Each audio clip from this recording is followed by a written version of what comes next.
Então eu vou passar lá para o século XVIII, fazer um salto quântico, um salto grande aqui, né, do período pós-Cristo, 100 anos depois de Cristo, e já vou lá para o século XVIII. Um pesquisador médico chamado Thomas Cawley, um dia ele estava fazendo uma necrópsia, então tinha um paciente que tinha morrido de diabetes, e ele lá fazendo seu estudo com calma, ele não foi diretamente no rim, não foi com sede ao pote para ver o que tinha no rim, né? Embora, importante falar, né? O diabetes sim acomete o rim, né? A gente sabe que tem as nefropatias diabéticas, as renopatias diabéticas,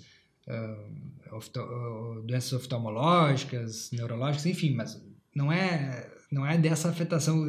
Eles pensavam que a causa do diabetes era diretamente relacionada ao rim. Hoje a gente sabe que não, é o outro órgão. E ele viu o seguinte: o órgão que estava mais afetado, o órgão que estava mais necrosado, que tinha mais lesão, era o pâncreas. O pâncreas, não o rim.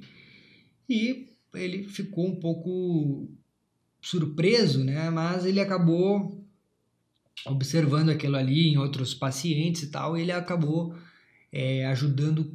Não sei se foi exatamente ele que fez a teoria ou outros pesquisadores acabaram apontando que talvez o diabetes tinha a ver com o pâncreas. Então foi a primeira vez, 1780 por aí, que a associação entre pâncreas e diabetes surgiu.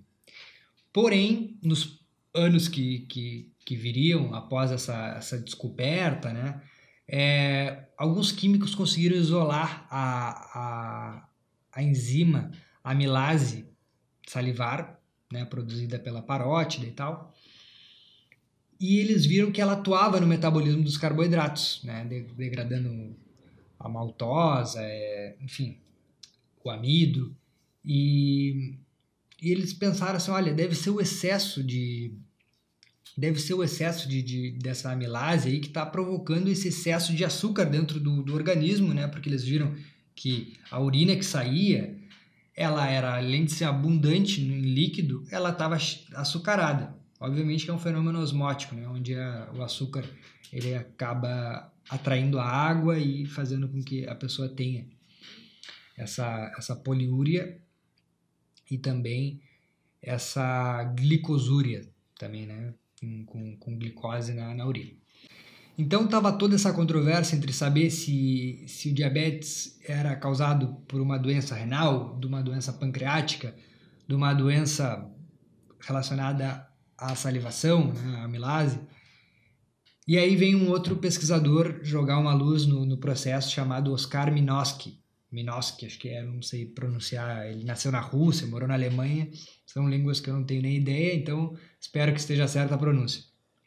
Enfim, ele notou em alguns experimentos que quando ele retirava o pâncreas de cachorros, né, de cães, esses cães eles se tornavam diabéticos. Então eu não consegui entender exatamente qual era o propósito dele, se ele realmente já estava pesquisando diabetes ou não. Eu sei que ele chegou na conclusão, né, que depois que esses cães se recuperavam desse procedimento, eles se tornavam diabéticos. Isso pelos sintomas, porque eles apresentavam aquelas chamadas 4Ps, né? Na realidade são 5, né? A polidípsia, poliúria, polidípsia, a polifágia e a perda de peso, né? A perda progressiva de peso, que são os sintomas ali que se encaixam no paciente diabético. E aí acontecia isso com o cão, então ele associou e fortaleceu essa teoria que o pâncreas tinha a ver, né? Porém, novamente, as coisas começam a se tornar complexas. Por quê?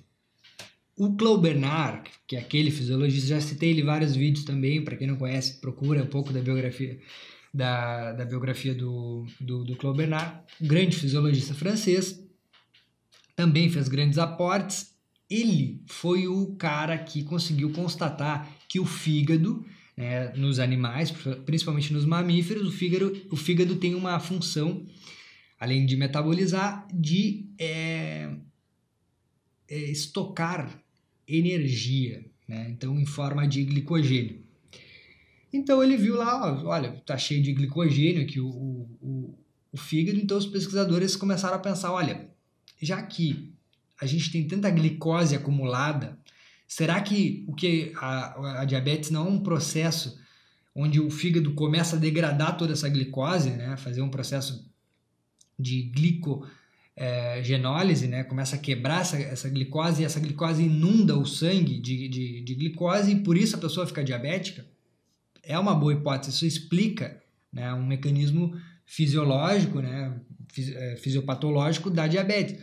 Não está errado, isso até de certa maneira começa a acontecer em um determinado momento da enfermidade.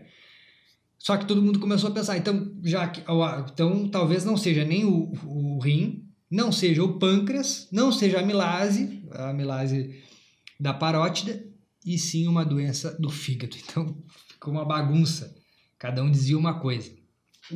Com essa investigação do Oscar Minosky, todo mundo começou a pensar, mas talvez é o pâncreas, e ficou essa controvérsia. Então, com toda essa confusão entre saber se é um órgão ou outro, vem um fisiologista para complicar um pouquinho mais ainda, um fisiologista alemão, e ele se volta contra o Oscar e fala que não tem nada a ver com o pâncreas, que na verdade, né, por ele ser um especialista no sistema nervoso, principalmente no sistema nervoso central, ele atribuía todas as funções do corpo, elas dependiam do encéfalo, né? E ele não estava errado, né? O encéfalo é um órgão, o encéfalo, o cérebro, né?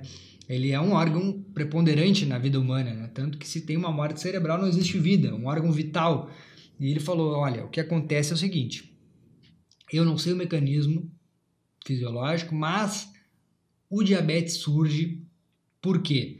O encéfalo manda uma ordem para o fígado e o fígado começa a degradar, começa a fazer a lises da glicose, do glicogênio, e o glicogênio quebrado se transforma em glicose, isso vai para a corrente sanguínea e o paciente fica diabético por isso.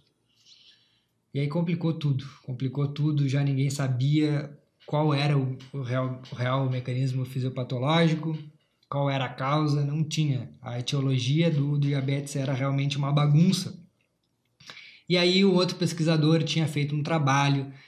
Então é um quebra-cabeça, na realidade uma pecinha vai juntando com a outra, né? No começo as descrições clínicas, depois as descrições anatomopatológicas dos órgãos que eram afetados, enfim, cada descrição foi contribuindo como se fosse realmente um quebra-cabeça que no final monta uma imagem. O Paul Langerhans era um estudante de anatomia e um dia todo mundo já conhecia a anatomia do pâncreas. E também o interior dele, a microscopia, né? Então a gente já usava essa ferramenta para ver como os órgãos eram microscopicamente. Todo mundo conhecia que o pâncreas ele era como uma glândula, as glândulas salivares, assim como a parótida, né? As glândulas que ficam aqui no rosto, né, e produzem a saliva. O pâncreas ele tinha quase a mesma função, porque ele produz o suco pancreático, cheio de enzima, serve para digerir, os ductos vão desembocar ali no duodeno, na primeira porção do intestino delgado. Então, eles tinham em claro que o pâncreas é uma glândula exócrina que fica no intestino. Só que aí acontece o seguinte, o Paul Langerhans, quando ele estava olhando na microscopia, ele viu aquelas células acinárias, que constituem a maior parte, quase a totalidade do pâncreas. Ele viu, olha, realmente tem células acinárias aqui, os seus ductos, né, os seus condutos que vão desembocando em ductos maiores, que vão chegar até lá o ducto principal, que vai chegar lá como a gente falou, no duodeno.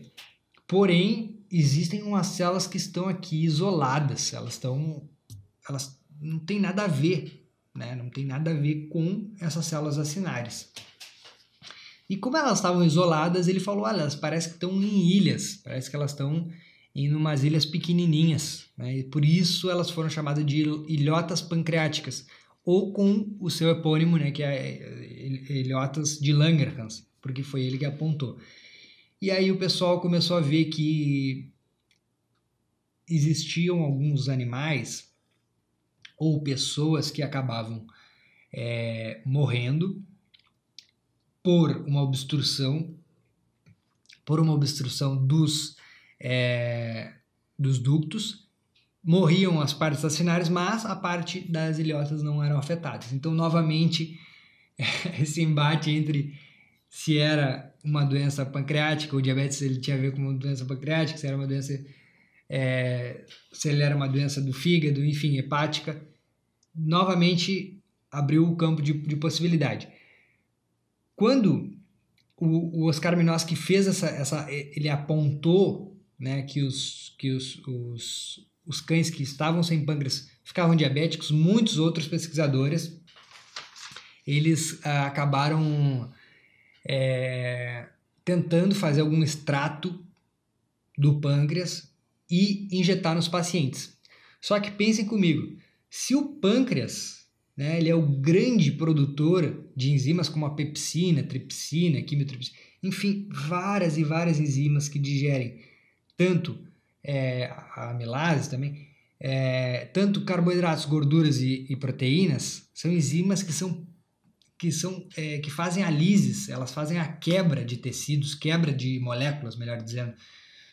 E alguém vai lá e pega o pâncreas e amassa ele, tritura ele, tenta fazer um extrato dele para injetar nas pessoas. O nosso corpo está constituído de carboidratos, de gorduras e de proteínas. O que vai acontecer? Vai ter uma degradação, então vai acontecer abscesso, acontecia inflamação local, enfim, febre, todos aqueles sinais clássicos, né, da inflamação, também num contexto mais sistêmico. Então não dava certo. Isso tudo que eu mencionei foi para poder entrar no bendito Prêmio Nobel de Medicina e Fisiologia do ano de 1923. A história é muito mais complexa e ampla, eu tentei simplificar, resumir realmente, tentei passar rápido, mas para a gente poder ter um panorama da dificuldade que era entender o que é o diabetes. Não é uma doença, nem hoje, que a gente tem bastante conhecimento, não é uma doença fácil. Imagina nessa época. Então, o desespero dos médicos, dos pacientes que padeciam, dos parentes, das pessoas que tinham algum familiar que tinha diabetes, era muito grande, principalmente o diabetes do tipo 1, que era o que causava toda essa degradação, essa atrofia, né, do corpo dessas pessoas, e elas morriam muito rápido. Crianças não duravam 2 anos, no máximo. E pessoas que tinham um diabetes do tipo 1 um pouco mais tardio, até uns 3, 4 anos, elas conseguiam sobreviver. Enfim, era uma doença muito complicada.